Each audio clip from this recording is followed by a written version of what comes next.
On the edge of the Caribbean, where the waves kissed the jungles of Panama, a woman vanished into silence. Her name was Ivonne Baldelli, and her disappearance would expose a story of love, betrayal, and a murder hidden beneath paradise. It began like a dream.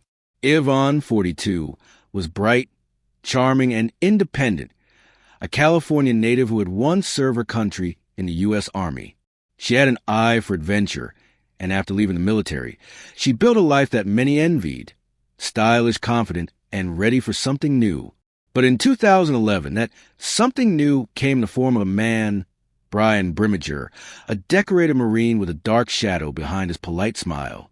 The two met in California and quickly became inseparable. Friends said Ivonne was radiant when she talked about him. She told her sister she believed she'd found the one. They decided to start fresh together, to leave behind the pressures of home and move somewhere beautiful. So they packed up their lives and flew to Bocas del Toro, Panama, a cluster of islands where colorful boats drift lazily through turquoise water, and life moves a slower, dreamlike rhythm. But beneath the postcard beauty, there was something darker waiting. Locals remember Ivonne and Brian as the American couple who often kept to themselves.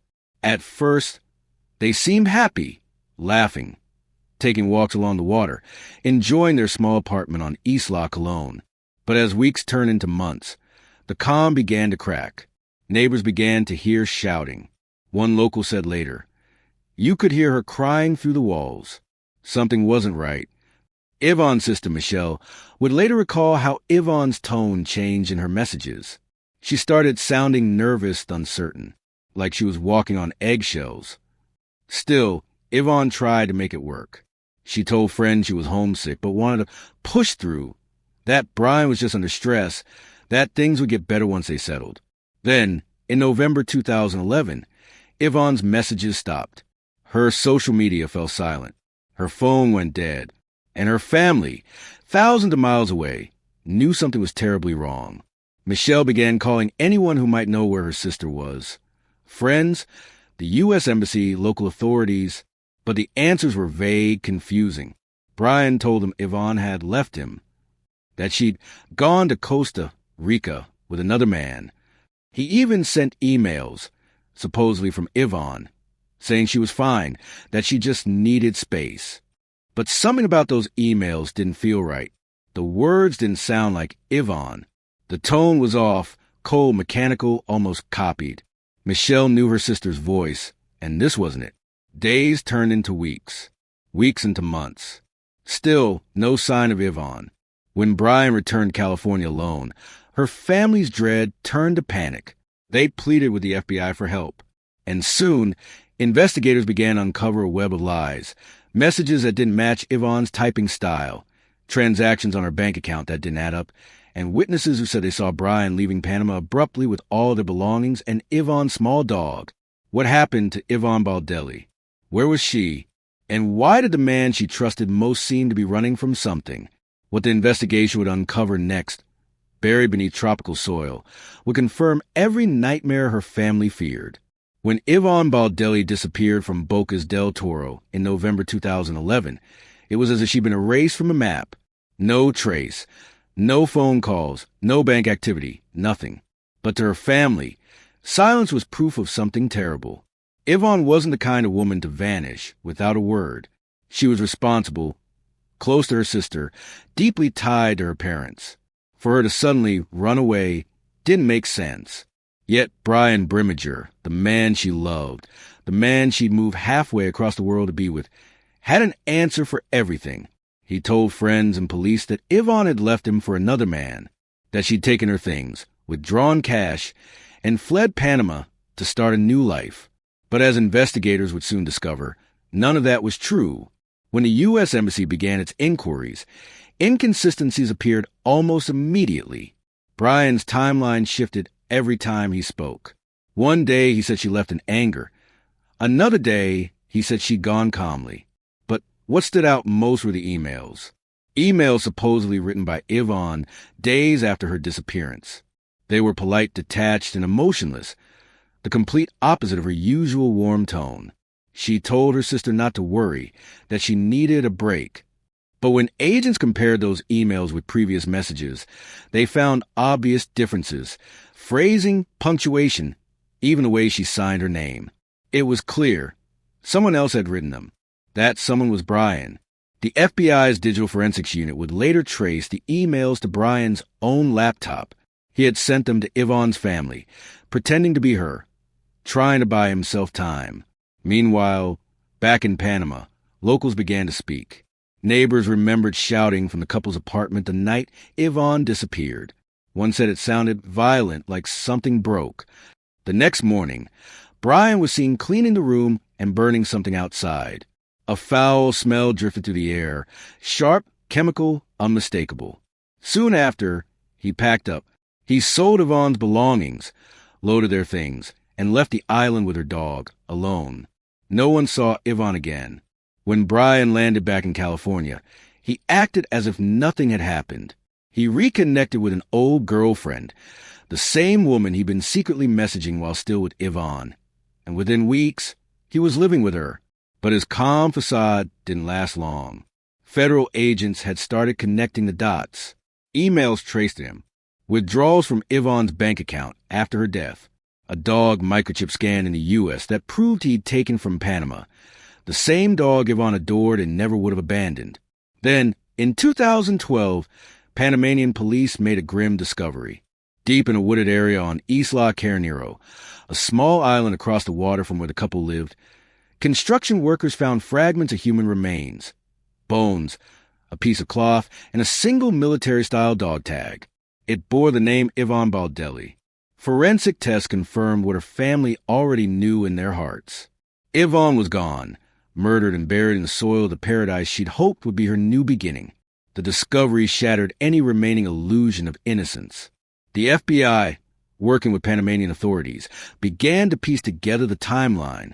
They learned that Brian had beaten Yvonne during previous arguments, that he controlled her money, isolated her from friends, and monitored her calls. And that just days before she vanished, she'd told her sister she wanted to leave him, that she was ready to come home. That decision may have sealed her fate. Investigators believe Yvonne was murdered the night she tried to leave. Brian, realizing she planned to go, attacked her in their apartment, killed her, and then disposed of her body. To cover his tracks, he cleaned the apartment, destroyed evidence, forged emails, and staged her disappearance to make it look like she'd run away. But his lies couldn't outlast the truth. As agents combed through his digital history, they uncovered disturbing searches, guides on how to decompose a body and how long bones last in soil. The man who had claimed to love Yvonne had mapped out her destruction long before the world noticed she was gone. When Michelle, Yvonne's sister, received confirmation of the remains, she described a moment in one line. It felt like time stopped. My heart broke, but at least now I knew where she was. Her family had waited almost 2 years for an answer. Now they had one, but not the one they prayed for. And as for Brian Brimager, he had no idea that the truth was closing in. He'd returned to his life, comfortable, even confident, believing he'd gotten away with murder. But the FBI wasn't done, because the same evidence he forged, those emails, those withdrawals, were about to become the proof that would destroy him. By the time federal agents knocked on Brian Brimager's door in California, he believed the nightmare was over. He'd built a new life, convinced the world that Yvonne had walked away, and buried his past beneath layers of lies. But the truth, like the tide in Bocas del Toro, always comes back.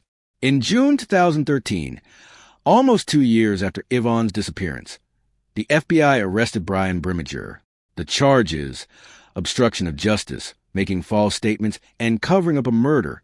As agents confronted him, Brian's calm facade cracked. They had everything. The fake emails, the money transfers, the forged passport story, and the digital footprints proving he'd impersonated Yvonne after killing her. He was taken into custody without incident. But what he couldn't hide anymore was a timeline and his own actions. During interrogation, Brian stuck to his story. He said Yvonne had left him, that she was alive somewhere. He denied any role in her death. But investigators knew that the cover-up itself was enough to destroy him. They had proof that he cleaned their apartment, deleted messages, and created fake accounts in Yvonne's name, all within days of her death.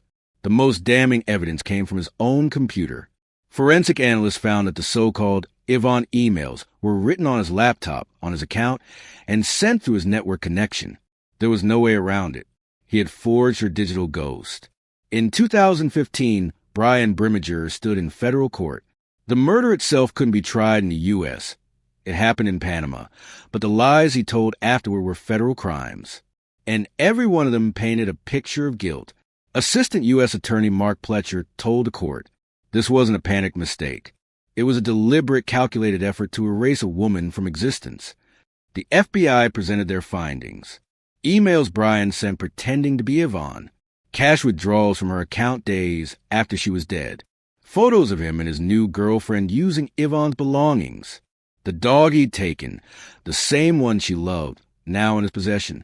And in the background of every piece of evidence was one haunting truth. Ivonne never left that island alive. Under pressure, Brian finally accepted a plea deal. He pled guilty to obstruction of justice, admitting that he lied to authorities, destroyed evidence, and sent fake emails to mislead investigators.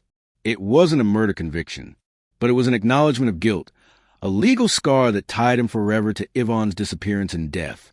In 2016, he was sentenced to 26 months in federal prison, followed by supervised release. Ivonne's family sat quietly in the courtroom as the judge read the sentence. For them, it wasn't enough. How could it be? 26 months for taking a life. For a sister, a daughter, a friend. But in that moment, they found a fragment of peace. Her name was no longer a file number. Her story was no longer a mystery. And the man who thought he could erase her was finally unmasked. In Panama, the remains of Ivonne Baldelli were buried with military honors. Friends and family gathered beneath a gray sky, holding white flowers and photographs. Michelle spoke softly at her grave. She deserved the world. She deserved safety. She deserved love that didn't hurt. There were no cameras, no headlines that day, just a silence, waves, and grief.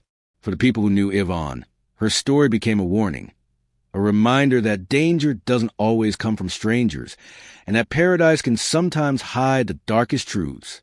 Her life, once full of hope and color, was reduced to fragments of bone and a single dog tag, but her name endures.